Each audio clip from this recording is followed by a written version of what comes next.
UFC 255 अब सिर्फ 4 दिन दूर है। इस कार्ड में 2 बेल्ट डिफेंड की जाएंगी, मेंस फ्लाईवेट टाइटल और वुमेंस फ्लाईवेट टाइटल।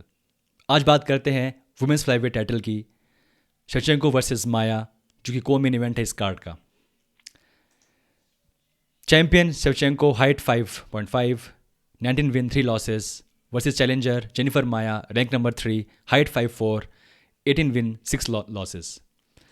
मैं आज सुबह बैठ के कुछ फाइट देख रहा था, पुरानी फाइट शेवचेंको की और माया की। तो उसमें एक बात बहुत ही साफ है कि शेवचेंको एक ऑलराउंड फाइटर हैं। वो अच्छी हैं हर एरिया में, चाहे वो स्ट्राइकिंग हो, चाहे वो ग्राउंड गेम हो, कुछ भी हो।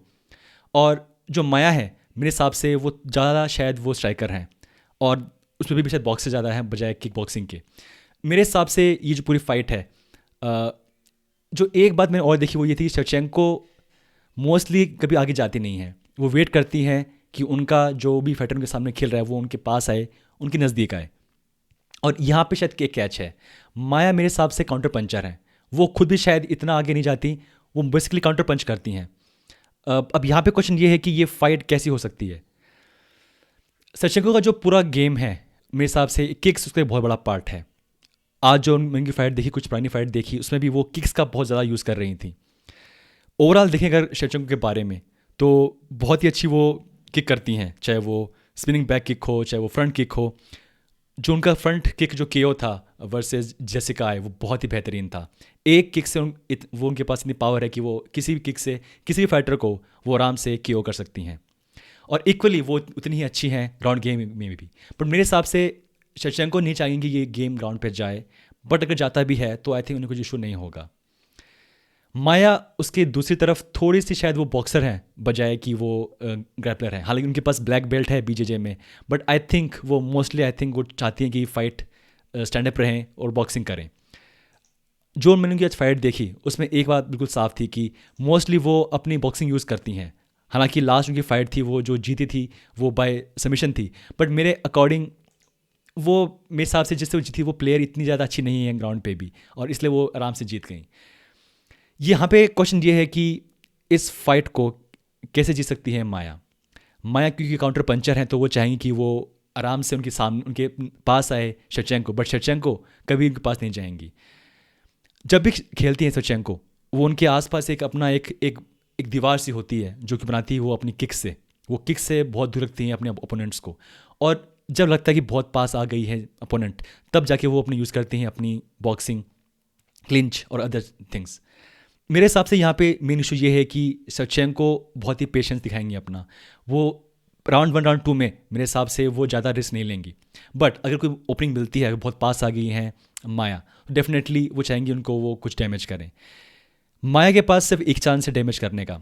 वो अगर रहती हैं उनसे दूर तो वो कभी कुछ कर नहीं पाएंगे, उनको उनके पास जाना ही पड़ेगा अल्टीमेटली, चाहे वो रिंग के बीच में जाएं या बिल्कुल रिंग के पास जो केज से बिल्कुल सट के।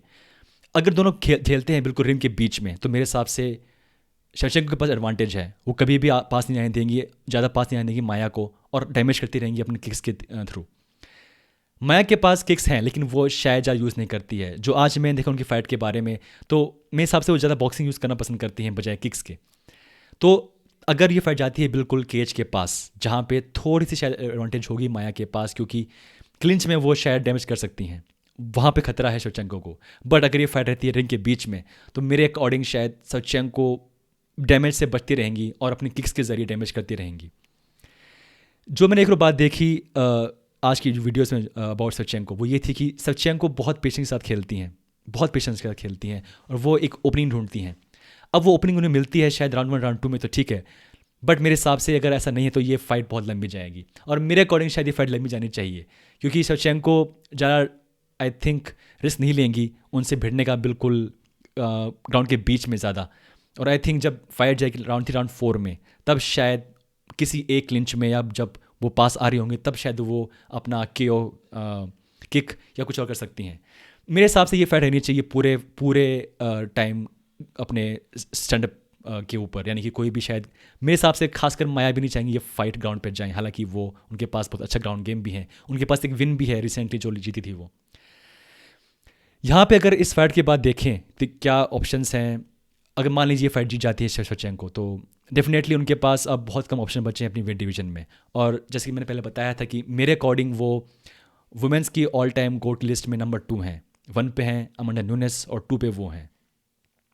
हालांकि वो 2 बार हार चुकी हैं न्यूनेस से, बट मेरे हिसाब से वो इतनी क्लोज फाइट थी कि ये कहना बहुत मुश्किल होगा कि उनसे बहुत ज़्यादा बेहतर है अमांडा। थोड़ी सी वो साइज़ में बड़ी है अमांडा डेफिनेटली, क्योंकि वो उनके पास काफ़ी साइज़ है और काफ़ी हाइट है, और वो खेलती हैं फेदर वेट में, बैंटम वेट में। यहाँ पे चैंपियन है शेवचेंको फ्लाई वेट में। तो जब भी उनसे वो लड़ी हैं वो फाइट हुई है बैंटम वेट में, तो जहाँ पे obviously Amanda because of size advantage वो बहुत हावी रहती हैं। मेरे हिसाब से शायद इस फाइट के बाद, अपार्ट फ्रॉम जेसिका अंड्राज जो कि एक और अच्छी फाइटर हैं इस वेट डिवीजन में जो अभी अभी आई हैं, आई थिंक वो एक फ़ाइट बचती है उनके पास लड़ने के लिए। अगर वो फाइट भी जीत जाती है शेवचेंको, तो उसके बाद आई थिंक उनके लिए एक और बार शायद वो करेंगे ट्राई करने का कि इससे पहले जाए छोड़ के डिवीजन अमांडा वो उनसे लड़े। ये था हमारा को मेन इवेंट। हम अब बात करेंगे बहुत जल्द जो मेन इवेंट है वो मेंस फ्लाईवेट टाइटल, जो कि है डेविसन फिगरेडो वर्सेस एलेक्स परेस, जो कि अगेन बहुत ही अमेजिंग फाइट है। आज जो मैंने कुछ देखी वीडियो की, जो लास्ट कुछ फाइट्स थी डेविसन की, बहुत ही खतरनाक एथलीट हैं और बहुत ही ज़बरदस्त उनकी स्ट्राइकिंग भी है। आई थिंक जैसे जैसे हम नीचे जाते हैं, जो ये जो अब डिवीजन बन रही है, फ्लाईवेट डिवीजन बन रही है, जिसमें हमारे ऑब्वियसली कोडी गारबर्ट आने वाले थे और बिकॉज ऑफ इंजरी वो नहीं आ पाए इस फाइट के लिए। इनिशियली जो फाइट होने वाली थी वो थी डेविसन फिगरेडो वर्सेस कोडी गारब्रेंट, और अब बिकॉज वो फाइट से बाहर हैं ये चांस मिला एलेक्स परेस को। बट डेफिनेटली ये बहुत ही अच्छी फाइट है मेरे हिसाब से। आई थिंक फ्लाईवेट फिर से एक बार आगे बढ़ सकती है, क्योंकि डेविसन में वो सारी चीज़ें हैं जो कि एक चैंपियन में होती है। मेरे हिसाब से ये बहुत ही अमेजिंग फाइट होगी। तो दोस्तों ये थी हमारा आज का coverage for the co-main event of UFC 255, जो कि होने वाला है संडे को सुबह। हम बात करेंगे बहुत जल्द मेन इवेंट के बारे में, men's flyweight title Figueiredo versus Alex परेस।